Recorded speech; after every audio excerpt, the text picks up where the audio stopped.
2 ఏళ్ల క్రితమే ఆంధ్రప్రదేశ్ డ్రగ్ వ్యవహారం పైన తీవ్రంగా విరుచుకుపడ్డారు నందమూరి బాలకృష్ణ.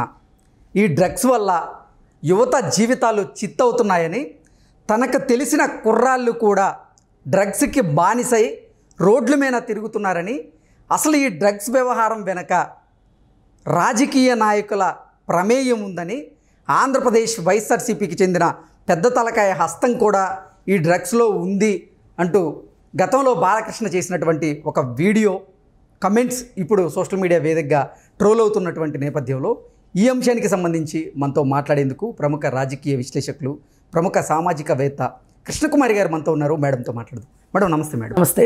మేడం, నిన్న విశాఖ సాగర్ తీరంలో డ్రగ్స్ కలకలం రేపాయి. 2 ఏళ్ల క్రితం కూడా ఆంధ్రప్రదేశ్ వేదికగా డ్రగ్స్ కలకలం రేపాయి. ఆ నేపథ్యంలో బాలకృష్ణ గారు కొన్ని కీలకమైనటువంటి వ్యాఖ్యలు చేశారు. అసలు డ్రగ్స్ వల్ల యువత జీవితాలు చిత్తవుతున్నాయని, డ్రగ్స్ తీసుకున్న కొంతమంది కుర్రాళ్ళు రోడ్ల మీద తిరుగుతున్నారు, వాళ్ళ భవిష్యత్తు అంధకారంగా మారిందంటూ కూడా ఆయన కొన్ని వ్యాఖ్యలు చేసిన వీడియో ఇప్పుడు సోషల్ మీడియా వేదికగా ట్రోల్ అవుతూ ఉంది. ఏంటి మేడం అసలు డ్రగ్స్ ఒక రకంగా డబ్బులున్న వాళ్ళకి ఒక రకంగా నష్టం చేస్తే, డబ్బులు లేని వాళ్ళకి ఇంకొక రకంగా నష్టం చేస్తే, అంటే ఏతావాత చూసుకుంటే అది ఎవరికైనా నష్టం చేసే విషయం అనే అర్థం. ఇప్పుడు డబ్బులు లేని వాళ్ళు డ్రగ్స్ ఎట్లా తీసుకుంటారు? డబ్బులు లేని వాళ్ళు ఏం చేస్తారంటే డ్రగ్ పెడ్లర్స్గా మారుతారు, సరఫరాకి వెళ్తారు. డబ్బులు ఉన్నవాళ్ళు కొనుక్కోగలుగుతారు కాబట్టి వాళ్ళు కొనుక్కుంటారు, వాడతారు. అసలు ఈ డ్రగ్స్ వాడితే ఏమవుతుంది, అసలు ఎందుకు దీన్ని నిషేధించారు అనేది మనం ముఖ్యమైన విషయం. అసలు ఇవి రకరకాల కెమికల్ డ్రగ్స్, న్యాచురల్గా గంజాయి లాంటిది, వీడు, ఇవన్నీ ఉన్నాయి. ఇవి కాకుండా సారాయి, ఇవన్నీ ఇంకొక రకం.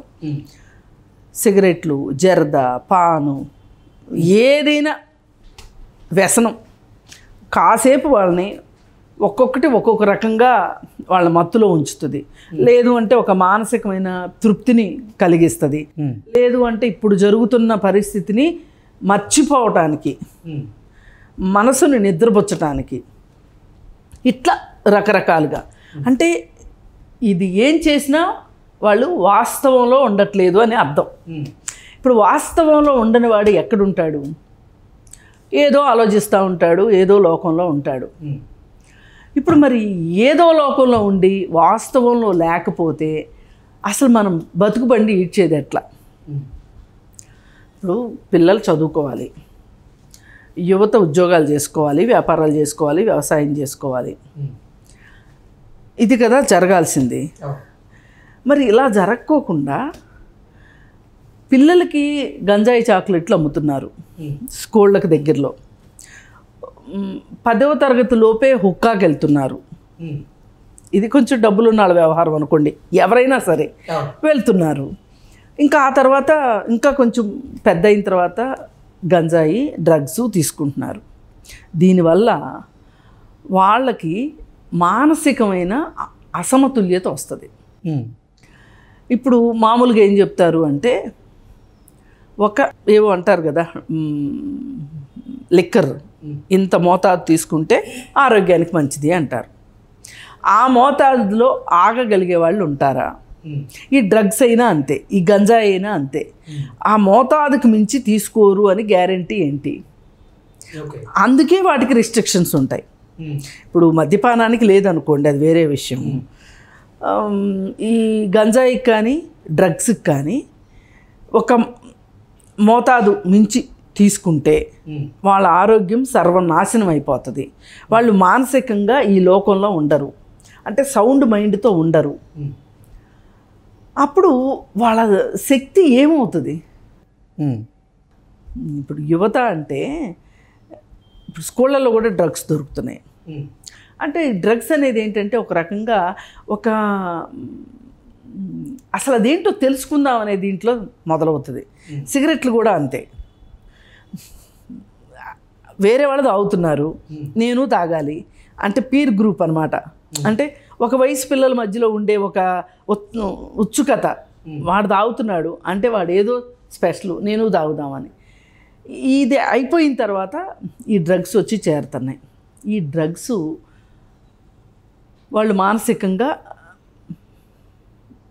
అంటే ఎలా అంటే ఒక మోతాదులో తీసుకుంటే బాగానే ఉంటారేమో, మోతాదు దాటింది అంటే గనక ఇక వాళ్ళు అది లేనిదే ఉండలేని పరిస్థితికి వస్తారు, డిపెండెంట్స్ అయిపోతారు. ఈ డిపెండెంట్స్ అయిపోయిన తర్వాత ఒకటి పని చెడిపోతుంది, 2 ఆర్థికంగా దెబ్బతింటారు, ఇంకొకటి వాళ్ళు తీసుకొనైతే తీసుకుంటారు కానీ చుట్టూ ప్రపంచం ఏమనుకుంటుందో అనే ఒక సోషల్ ప్రెజరు, స్టిగ్మా ఇవన్నీ పనిచేస్తాయి. వాళ్ళకున్న సంబంధాలు దెబ్బతింటాయి, కుటుంబ సంబంధాలు దెబ్బతింటాయి. వెరసి ఒక వ్యక్తి జీవితంలో ఏమీ సాధించకుండానే తను కష్టపడుతూ తన చుట్టూ మన కష్టపడుతూ జీవితం కొనసాగిస్తూ ఉంటాడు. అంటే ఇది కుటుంబంలో అశాంతికి, హింసకి దారితీస్తుంది. అంటే ఒక వ్యక్తి సంతోషంగా ఉండలేడు, దీంతో ఒక కుటుంబము సంతోషంగా ఉండలేదు. ఎవరు సంతోషంగా ఉంటారు అంటే దీనితో వ్యాపారం చేసేవాళ్ళు డబ్బులు సంపాదిస్తారు, వాళ్ళు సంతోషంగా ఉంటారు, డబ్బు సంపాదిస్తారు అని అనుకుంటాం. ప్రాథమికంగా ఇది వాస్తవమే, కానీ ఇది దొంగ వ్యాపారం. ఈ దొంగ వ్యాపారంలో ఎప్పుడు దొరుకుతామో తెలియదు. ఇప్పుడు ఈ సంధ్య ఆక్వా వీళ్ళు ఇప్పుడు దొరికారు. వాడు అబద్ధాలు ఏం చెప్తున్నాడు, నేను ఇది మొదటిసారి తెప్పించుకున్నానని చెప్పాడు. కానీ పోర్టు వాళ్ళు ఏం చెప్పారు, రెగ్యులర్గా డ్రై ఈస్ట్ తెప్పించుకుంటారు అని చెప్తున్నారు. అంటే ఇతను అబద్ధం చెప్తున్నట్టే కదా. అంటే ఇంతకుముందు కూడా ఇది వచ్చిందనే కదా. అంటే ఈ ఒక్కళ్ళ ద్వారానే వచ్చిందని కాదు, మామూలుగా కూడా చాలామంది గోవా వెళ్ళి డ్రగ్స్ తెచ్చుకునేవాళ్ళు, పార్టీలు చేసుకునేవాళ్ళు, రేవ్ పార్టీలు చేసుకునేవాళ్ళు, ఈ పబ్బుల్లో డ్రగ్స్ వాడతారని తెలుసు. అలాగే ఈ పెద్ద పెద్ద హోటల్స్లో మన రాడిసన్ హోటల్లో జరిగింది. ఇలా రకరకాలుగా మనకి వాళ్ళకి మామూళ్ళు అందకపోతేనో, లేదు రాజకీయ ప్రత్యర్థులు ఎవరైనా ఒత్తిడి పెడితేనో వాళ్ళు రైడ్ చేస్తారు తప్పితే ఇది కూడా అలాంటిది ఏదో. ఇప్పుడు వైజాగ్లో బయటపడింది కూడా అలా రాజకీయ ప్రేరేపితమే, అది ఇంటర్పోల్ ద్వారా వచ్చిందంట. ఎన్ని రకాలుగా చూసినా అది వైసీపీ పార్టీకి చెందింది ఇది. అయితే మరి ఇన్నాళ్ళు ఊరుకుని ఇప్పుడు ఎందుకు వైసీపీ పార్టీ వాళ్ళని ఇలాంటి వ్యాపారాలు చేస్తున్నారు అని చిత్రించాల్సి వచ్చింది, వాళ్ళ ఆర్థిక మూలాల మీద దెబ్బ కొట్టాల్సి వచ్చింది అంటే ఇది కూడా మళ్ళీ కేంద్ర ప్రభుత్వానికే లింకు. ఇప్పుడు వాళ్ళు ఏది ఏమైనా వైసీపీ పార్టీ గెలవకూడదు అనుకుంది బీజేపీ, అందుకే తెలుగుదేశంతో జతకట్టింది. ఇప్పుడు ఈ వైసీపీ పార్టీని ఓడించాలి అంటే ఇది మనకి ఫస్ట్గా కనిపించింది, మొదటిగా ఇది ఈ డ్రగ్స్ వ్యాపారం. దీని తరువాత ఇంకా ఇంకా ఇంకా ఇంకా ఉంటాయి ఖచ్చితంగా. ఇప్పుడు యువతకి ఇబ్బంది అవుతుంది, యువత నిర్వీర్యం అయిపోతే ఈ దేశం ఏమైపోతుంది, ఇది కదా ప్రధానమైన ప్రశ్న. బాలకృష్ణ ప్రశ్నించింది కూడా, ఎక్స్ప్లెయిన్ చేయడానికి ట్రై చేసింది కూడా ఇదే కదా. ఇప్పుడు వివేకానందుడు ఏమని చెప్పాడు, నాకు ఒక సుశిక్షితులైన బలవంతులైన యువత నాకు కావాలి, ఏ దేశానికైనా కావాల్సింది యువశక్తి అని చెప్పాడు. అందుకే ఆయన పుట్టినరోజుని మనం యూత్ డేగా జరుపుకుంటాం. మరి ఆ యువత ఈరోజు ఇలా ఉంటే ఎట్లా? బాలకృష్ణ ప్రశ్నించింది అదే. నాకు తెలిసిన వాళ్ళు ఇలా అయ్యారు, ఇలా అయిన వాళ్ళు చాలామంది ఉన్నారు. ఇప్పుడు మెడికల్ కాలేజీలో సూసైడ్స్ జరుగుతాయి, ఇంజనీరింగ్ కాలేజీలో సూసైడ్స్ జరుగుతాయి, ఐఐటీల్లో సూసైడ్స్ జరుగుతాయి. దీనికి ఒక కారణం ఆ చదువు ఒత్తిడి తట్టుకోలేక వాళ్ళు డ్రగ్స్కి అలవాటు పడి చదువులో మరికాస్త వెనకబడి వాళ్ళు చనిపోతుంటారు. ఇప్పుడు గోవాలో అయితే ప్రపంచానికి తెలియకోకుండా చాలామంది ఓవర్ డ్రగ్స్ చేసి, డ్రగ్స్ ఓవర్గా అంటే డోసేజ్ ఎక్కువై పరిమితికి మించి చచ్చిపోతే, అసలు కొంతమంది అయితే మా వాడు అక్కడ చచ్చిపోయాడు అని చెప్పుకుంటానికి కూడా సిగ్గుపడే కుటుంబాలు ఉన్నాయి కొన్ని. డిజోన్ చేసేసుకుంటారు కొంతమంది. అలాంటి వాతావరణం ఉంది. ఇప్పుడు మన దేశంలో డబ్బు కోసం కేవలం ఇంత కక్కుర్తి అవసరమా?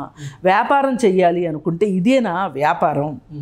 పైగా ఇంకోటి ఏమైందంటే ఇప్పుడు రాజకీయాలకి ఈ డ్రగ్స్ వ్యాపారానికి కూడా అవినాభావ సంబంధం ఉంది. అంటే అన్ని వ్యాపారాలతోనూ సంబంధం ఉంది, ఈ డ్రగ్స్ దీనికి కూడా సంబంధం ఉంది.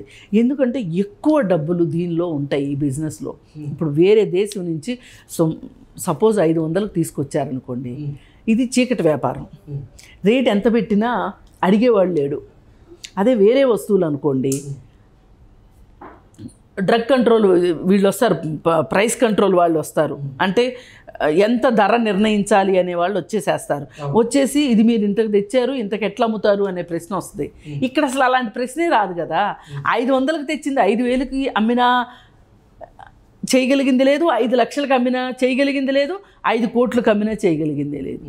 అంటే కొనేవాళ్ళు ఉన్నారు, అంత డబ్బులున్న వాళ్ళు ఉన్నారు. ఇప్పుడు బాంబే ఉంది, పూర్తిగా మాఫియా అంతా డ్రగ్స్ బిజినెసే అక్కడ చేసేది. ఇప్పుడు ఇది మన ఆంధ్రప్రదేశ్కి వచ్చేసరికి ఇక్కడ వైజాగ్ పోర్ట్ ఉంది కాబట్టి వైజాగ్ కేంద్రంగా ఉంది, రాష్ట్రం అంతా ఉంటుంది. ఇక్కడ అంతే, హైదరాబాదు ఇది పెద్ద కాస్మోపాలిటన్ సిటీ అయిపోయింది.